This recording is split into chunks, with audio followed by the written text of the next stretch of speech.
तो का हाल चाल बा भाई लगन तोहनी सब जगह के शादी देख लो ओखबा लगन।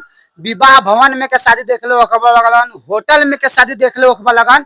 लेकिन हमनी के शादी हमनी के साइड पर होखेला। दूगो अच्छा। लड़का लड़की यहाँ पकड़ायल बा, वो लोग के शादी होखता। आवा लगन तोहनी के लाइफ देखावा तानी। अब मजा लियो लोग तोहनियो अब बरातिया बन के हमनी खुद में नाचम सब। बचपन के वो खेल खिलौने छोड़ के सब बचपन के वो। तो भाई लगन तोहनी साइड पे के तो शादी देख लेला लगन।